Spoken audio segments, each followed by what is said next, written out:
बच्चों अब हम लोग एटॉमिक थ्योरी पे based previous year JEE Mains और जेई एडवांस्ड में केमिस्ट्री में जो प्रॉब्लम्स पूछे गए थे उन प्रॉब्लम्स को सॉल्व करते हैं। ये जेई मेन 2019 का प्रॉब्लम है। Which one of the following about an electron occupying the 1s orbital in a hydrogen atom is incorrect. पहला स्टेटमेंट है the electron can be found at a distance 2a0 from the nucleus. ये statement बिल्कुल सही है। भले ही electron 1s orbital में हो, 1s atomic state में हो, लेकिन हमने तो दिखाया था कि 1s एटॉमिक स्टेट में रेडियल प्रोबेबिलिटी डेंसिटी कैसी होती है, ऐसी कुछ होती है।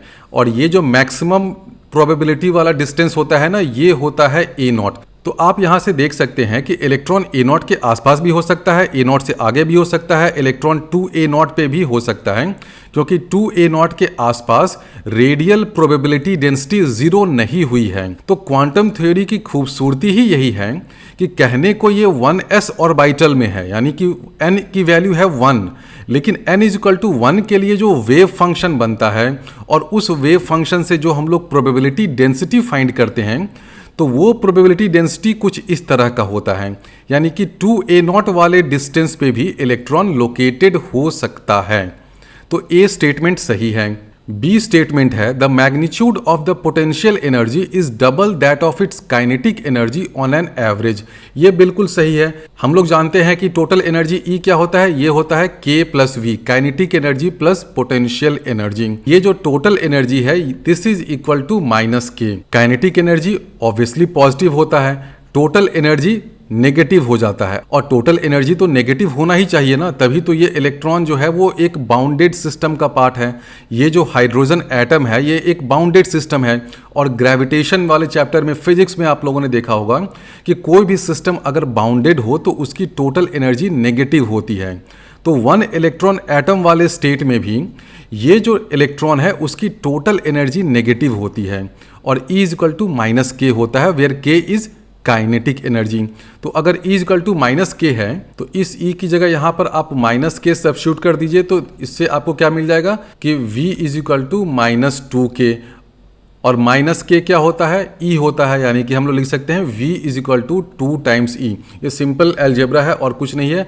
आप इन दोनों रिलेशन का E is equal to k plus V हर किसी को पता है, total energy is equal to potential energy plus kinetic energy, इसका और E is equal to minus k, इन दोनों का यूज़ करिएगा तो आपको V और E में रिलेशन आ जाएगा कि potential energy is equal to 2 times total energy. और ये ऑन एन एवरेज की बात हो रही है, क्योंकि अभी हम लोग क्वांटम थ्योरी की दुनिया में हैं, वहाँ पर जो भी होता है वो सब एवरेज वैल्यू होता है। तो बी स्टेटमेंट सही है, the magnitude of the potential energy is double that of its kinetic energy on an average. अब इन चारों में गलत स्टेटमेंट कौन है, इनकरेक्ट वाला कौन सा है? डी वाला जो स्टेटमेंट है ये गलत है। डी में दे रखा है the total energy of the electron is maximum when it is at a distance a0 from the nucleus. ये स्टेटमेंट गलत है, क्योंकि हम लोगों ने थियरी में आपको डिटेल में बताया था कि energy in an 1 electron atom वो क्या होता है, En की वैल्यू हो जाती है माइनस 13.6 Z², जो उसका एटॉमिक नंबर हो, divided by n² electron volts में। तो इस केस में देखो n की वैल्यू क्या है, 1 है, तो n is equal to 1 substitute कर दोगे तो आपको एनर्जी की एक फिक्स्ड वैल्यू मिलेगी। तो distance of the electron from the nucleus, कुछ भी हो, इलेक्ट्रॉन यहाँ पर हो या यहाँ पे हो या इस डिस्टेंस पे हो या इस डिस्टेंस पे हो, इस पूरे वेव फंक्शन में, ये जो वेव फंक्शन है जिसका हम लोगों ने मॉडुलस स्क्वायर वगैरह करके प्रोबेबिलिटी डेंसिटी बना दिया है, तो जब तक इलेक्ट्रॉन 1s ऑर्बिटल में है, तो 1s ऑर्बिटल का मतलब क्या हुआ, n इज इक्वल टू 1। तो जब तक इलेक्ट्रॉन इस n इज इक्वल टू 1 वाले क्वांटम नंबर से रिप्रेजेंट हो रहा है तो एनर्जी की वैल्यू फिक्स हो गई। कितनी होगी, माइनस 13.6 इलेक्ट्रॉन वोल्ट होगी। तो इलेक्ट्रॉन का डिस्टेंस कुछ भी हो from the nucleus, energy change नहीं करेगा। तो ये कहना कि एनर्जी मैक्सिमम होगा एट दिस a0 डिस्टेंस, ये गलत है। डी स्टेटमेंट गलत है। सी स्टेटमेंट क्यों गलत है? बच्चे इसमें थोड़ा सा कंफ्यूज होते हैं। बच्चों को लगता है कि sir the probability density of finding the electron is maximum at the nucleus कैसे होगा? आपने देखिए ये रेडियल प्रोबेबिलिटी डेंसिटी का ग्राफ बनाया है, तो अराउंड द न्यूक्लियस तो ये 0 होता है, बिल्कुल सही 0 होता है, बिल्कुल सही आपका सोचना है। लेकिन ध्यान रखो ये जो ग्राफ मैंने बनाया है ना, ये किसका ग्राफ है? ये है रेडियल प्रोबेबिलिटी डेंसिटी का। ध्यान दो, थियरी में मैंने डिटेल में समझाया था कि रेडियल प्रोबेबिलिटी डेंसिटी और प्रोबेबिलिटी डेंसिटी दोनों में अंतर होता है, बोथ आर डिफरेंट। ये जो हमने अभी ग्राफ बनाया है ये है रेडियल प्रोबेबिलिटी डेंसिटी का ग्राफ। तो बच्चे कहेंगे कि प्रोबेबिलिटी डेंसिटी का ग्राफ कैसा होगा? प्रोबेबिलिटी डेंसिटी हो जाएगा सिंपली आप वेव फंक्शन लीजिए, उसका मॉडुलस लेकर के स्क्वायर कर दीजिए। अब ये इलेक्ट्रॉन है 1s वाले स्टेट में, तो 1s वाले स्टेट में वेव फंक्शन कैसा दिखेगा? हम लोगों ने एक जादुई फॉर्मूला आपको सिखाया था कि कोई भी वेव फंक्शन अगर आपको पता करना हो तो क्या हो जाता है, r⁴l होता है, एक तो कांस्टेंट आता ही है, ये कांस्टेंट ऑफ नॉर्मलाइजेशन होता है, a इंटू r⁴l हो जाता है, फिर एक होता है पॉलिनोमियल ऑफ n-l-1 डिग्री।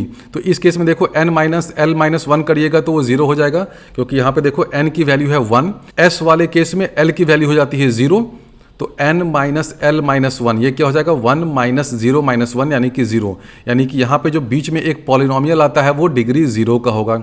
उसके बाद हो जाएगा e⁻⁻zr/na0, और इस केस में n की वैल्यू 1 है तो यहाँ पर 1 आ जाएगा। तो ये हो गया वेव फंक्शन। और ध्यान ये रखना कि ये 1s ऑर्बिटल है यानी कि स्फेरिकली सिमेट्रिकल होता है, तो इसमें थीटा का कोई फंक्शन नहीं होगा। तो ये तो हम लोगों ने वेव फंक्शन लिख दिया, l = 0 कर दीजिएगा तो जो वेव फंक्शन है 1s स्टेट के लिए वो क्या हो जाएगा, a हो जाएगा, r⁴ 1 हो गया तो बचा क्या e⁻−z, z की जगह 1 है, रहने देते हैं, zr/a0। तो ये हो गया वेव फंक्शन। देखो ये हो गया वेव फंक्शन। आपको बनाना क्या है, आपको बनाना है प्रोबेबिलिटी डेंसिटी। तो क्या करिएगा, इसका मॉडुलस लेकर के स्क्वायर कर दीजिए। तो जब हम लोग इसका मॉडुलस लेकर के स्क्वायर करेंगे तो ग्राफ देखो कैसा बनेगा, ग्राफ ऐसा नहीं बनेगा, ग्राफ ऐसा बनेगा। अब जब ऐसा ग्राफ बनेगा ना, ये ग्रीन वाला ग्राफ किसका है, ग्रीन वाला ग्राफ है प्रोबेबिलिटी डेंसिटी का। तो आप देख रहे हैं कि near the nucleus probability density maximum हो गई, यानी कि सी स्टेटमेंट सही हो गया। इस स्टेटमेंट में बच्चे प्रोबेबिलिटी डेंसिटी और रेडियल प्रोबेबिलिटी डेंसिटी में कंफ्यूज होते हैं। अभी देखो हमने क्या किया है, वेव फंक्शन लिया, उसका मॉडुलस का स्क्वायर कर दिया, तो ये जो हमें मिलता है ना, ये हमें देता है प्रोबेबिलिटी डेंसिटी। जब हम लोग रेडियल प्रोबेबिलिटी डेंसिटी की बात करते हैं तो क्या हो जाता है, दिस मल्टीप्लाइड बाई 4πr²। तो ये r क्या होगा, अगर r की वैल्यू 0 होगी तो पूरा पूरा रेडियल प्रोबेबिलिटी डेंसिटी 0 हो जाएगा। तो ये देखो रेड से जो हमने बनाया है ना, ये रेडियल प्रोबेबिलिटी डेंसिटी है जो r = 0 के आसपास नेग्लिजिबल होता है या 0 होता है, मिनिमम होता है। लेकिन क्वेश्चन आपसे पूछ रहा है प्रोबेबिलिटी डेंसिटी, तो प्रोबेबिलिटी डेंसिटी का ग्राफ कुछ इस तरह का होगा, r = 0 के आसपास ये मैक्सिमम होगा, r टेंडिंग टू इन्फिनिटी पे टेंडिंग टू 0 हो जाएगा, तो सी स्टेटमेंट सही हो गया। तो चारों स्टेटमेंट में इनकरेक्ट स्टेटमेंट ये डी था, तो सही ऑप्शन इस क्वेश्चन का हो गया डी। तो इस क्वेश्चन को सॉल्व करने के लिए ये जो जादुई फॉर्मूला था, मैजिकल फॉर्मूला था, इसको आप थोड़ा सा याद रखेंगे तो आसानी होगी। नहीं तो बच्चे कंफ्यूज होंगे कि अच्छा 1s वाले केस में ग्राफ कैसा बनता है, ऐसा बनता है या ऐसा बनता है। जेईई मेंस 2019 का ये क्वेश्चन है, ये सारे क्वेश्चंस केमिस्ट्री में पूछे गए थे, फिजिक्स में नहीं। Which of the following combination of statements is true regarding the interpretation of the atomic orbitals. सबसे पहले आप ये देखिए कि जो थर्ड स्टेटमेंट है ये तो फॉल्स है। इसमें दे रखा है according to wave mechanics the ground state angular momentum is equal to h/2π। ये तो नहीं होगा। ग्राउंड स्टेट में क्या हो जाता है, l = 0 हो जाएगा। तो l = 0 के लिए एंगुलर मोमेंटम का मैग्नीट्यूड क्या हो जाएगा, ये ऑब्वियसली 0 हो जाएगा, क्योंकि एंगुलर मोमेंटम का मैग्नीट्यूड क्या होता है, √L × l+1 h×। तो l की वैल्यू जैसे ही आप यहाँ पर 0 करेंगे तो एंगुलर मोमेंटम 0 हो जाएगा, यानी कि थर्ड स्टेटमेंट तो गलत है। तो थर्ड स्टेटमेंट वाला जो भी दो ऑप्शन है ना, ये गलत हो जाएगा, ये गलत हो जाएगा। फर्स्ट स्टेटमेंट देखते हैं क्या ये सही है या गलत है। फर्स्ट में दे रखा है an electron in an orbital of high angular momentum stays away from the nucleus than an electron in the orbital of lower angular momentum। ये स्टेटमेंट सही है। अब आप देख रहे हैं कि आपके पास जो दो ऑप्शंस बचे हैं, दोनों में 1 1 तो दे ही रखा है, यानी कि 1 को सही होना ही है। लेकिन आप इसको जरूर समझिए कि ये स्टेटमेंट क्यों सही है। सबसे पहले आप ये देखिए कि वेव फंक्शन जो होता है वो कैसा होता है, a आता है, कांस्टेंट आता है, r⁴l आता है, फिर एक पॉलिनोमियल आता है, फिर आता है e⁻−zr/na0, और अगर कोई थीटा वाला कंपोनेंट हुआ तो cos थीटा sin थीटा कुछ आएगा। तो इसको आप समझ लीजिए, ये तो वेव फंक्शन का जनरल फॉर्मूला हो गया, मैजिकल फॉर्मूला हो गया। स्टेटमेंट क्या दे रखा है, an electron in an orbital of high angular momentum stays away from the nucleus. तो जैसे ही एंगुलर मोमेंटम हाई होगा, यानी कि L की वैल्यू 1 हो गई, 2 हो गई या 3 हो गई, तो R वाला टर्म आ जाएगा वेव फंक्शन में। वेव फंक्शन में R वाला टर्म आ गया तो जो प्रोबेबिलिटी डेंसिटी है नियर द न्यूक्लियस वो कम हो जाएगी। इसके कारण अगर L की वैल्यू आप इसमें 0 कर दीजिए, जैसे कि S ऑर्बिटल में L इज इक्वल टू 0 करिएगा तो साई में क्या हो जाएगा, R to the power L ये 1 हो जाएगा। लेकिन जैसे ही आप L इज इक्वल टू 1 करिएगा तो यहाँ पर R आ जाएगा, L इज इक्वल टू 2 करिएगा तो R स्क्वायर आ जाएगा। तो L क्वांटम नंबर जैसे जैसे बढ़ेगा probability of location of the electron near the nucleus घटता जाएगा। स्टेटमेंट नंबर 1 में लिखा है an electron in an orbital of high angular momentum stays away from the nucleus than an electron in the orbital of lower angular momentum. तो अगर आप nucleus के पास है यानी कि R बहुत ही छोटा है, तो अगर R छोटा होगा तो इस पूरे वेव फंक्शन में ये जो R to the power L वाला पार्ट है ना ये डोमिनेट करेगा। और अगर R छोटा है तो जैसे जैसे L की वैल्यू बढ़ेगी R to the power L कम होता जाएगा। अगर L की वैल्यू 0 हो जाए तो R टू द पावर 0 क्या हो जाएगा, वो 1 हो जाएगा। 1 जो है वो R से बड़ा है। उसी तरह R टू द पावर 4 जो होगा वो R क्यूब से छोटा होगा, R क्यूब जो होगा वो R स्क्वायर से छोटा होगा, और R स्क्वायर R से छोटा होगा, R 1 से छोटा होगा। तो अगर R बहुत छोटा है, when R is very very small, तो ये वाला इनइक्वालिटी तो ट्रू होगा। R अगर एक बहुत छोटा नंबर है तो R का आप जितना हायर पावर लेंगे R to the power L वो घटता जाएगा। यानी कि R to the power L में L की वैल्यू जैसे जैसे बढ़ती जा रही है R to the power L घटता जा रहा है। R to the power L घटता जा रहा है, इसका मतलब वेव फंक्शन का मैग्नीट्यूड घटता जा रहा है। इलेक्ट्रॉन के लोकेशन की जो प्रोबेबिलिटी डेंसिटी होती है वो वेव फंक्शन के मॉडुलस के स्क्वायर के डायरेक्टली प्रोपोर्शनल होता है। तो अगर वेव फंक्शन का मॉडुलस घटता जा रहा है तो ऑब्वियसली प्रोबेबिलिटी घटती जाएगी। यानी कि आप यहां से देख रहे हैं कि as value of L increases, L है एंगुलर मोमेंटम क्वांटम नंबर, यानी कि जैसे जैसे L की वैल्यू इंक्रीज करेगी R to the power L घटता जाएगा। R to the power L घटता जाएगा, इसका मतलब न्यूक्लियस के पास इलेक्ट्रॉन के लोकेट होने की प्रोबेबिलिटी घटती जाएगी। यानी कि फर्स्ट स्टेटमेंट सही है। ध्यान ये देना कि अगर हम लोग न्यूक्लियस के पास हैं यानी कि R की वैल्यू बहुत छोटी है तो ये वाला फैक्टर डोमिनेट नहीं करता है, R to the power L वाला फैक्टर डोमिनेट करता है। अब जैसे जैसे L बढ़ेगा R to the power L घटता जाएगा, R to the power L घटता जाएगा, यानी कि वेव फंक्शन का मैग्नीट्यूड घटता जा रहा है। वेव फंक्शन का मैग्नीट्यूड घटता जा रहा है, इसका मतलब इलेक्ट्रॉन की प्रोबेबिलिटी डेंसिटी घटती जा रही है। तो स्टेटमेंट 1 सही है, क्योंकि जैसे जैसे L की वैल्यू बढ़ेगी ज्यादा प्रोबेबिलिटी है कि electron away from the nucleus होगा। न्यूक्लियस के पास उसके लोकेट होने की प्रोबेबिलिटी कम होगी, क्योंकि R to the power L घटता जा रहा है। As L increases, L increase करेगा तो R to the power L decrease करेगा, क्योंकि R एक बहुत ही छोटा नंबर है। तो 1 स्टेटमेंट सही हो गया।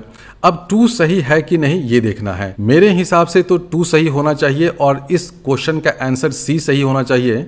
लेकिन एक बुक में मैंने देखा था, आई थिंक अरिहंत पब्लिशर्स का था, उसमें उन लोगों ने D को सही कर रखा है, यानी कि उनके अनुसार ये 4th स्टेटमेंट सही है। अब मुझे ये 4th स्टेटमेंट सही नहीं लगता है, क्योंकि ये 4th स्टेटमेंट ही एम्बिग्यूअस है।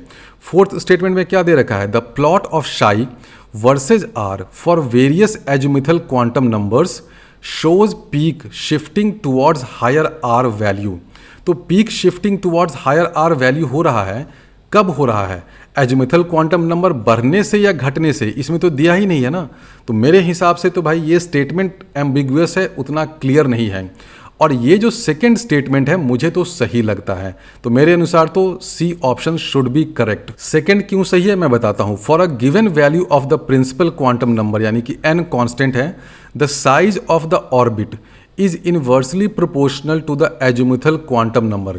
अब साइज ऑफ द ऑर्बिट क्या होता है, अब अगर हम लोग एज्यूम कर लें कि साइज ऑफ द ऑर्बिट हो गया रेडियस का या तो मीन वैल्यू या उसका मैक्सिमम प्रोबेबिलिटी वाला वैल्यू, तो आप देखेंगे कि जो साइज ऑफ द ऑर्बिट है ना वो inversely proportional to the azimuthal quantum number, L quantum number के होता है। आप याद करिए ये वाला ग्राफ मैंने दिखाया था। साइज ऑफ द ऑर्बिट हम लोग किसको कह सकते हैं, ये है R मीन, आप इसको कह सकते हैं। तो आप देख रहे हैं कि साइज ऑफ द ऑर्बिट घटता जा रहा है जैसे जैसे एल बढ़ रहा है। तो स्टेटमेंट तो यही दे रखा है ना, तो मेरे अनुसार तो जो सेकंड स्टेटमेंट है वो सही है। फोर्थ स्टेटमेंट एम्बिगुअस है। फोर्थ में दे रखा है the plot of psi versus R for various azimuthal quantum numbers, यानी कि एल को हम लोग चेंज कर रहे हैं, shows peak shifting towards higher R value। peak shifting towards higher R values होगी, कब होगी?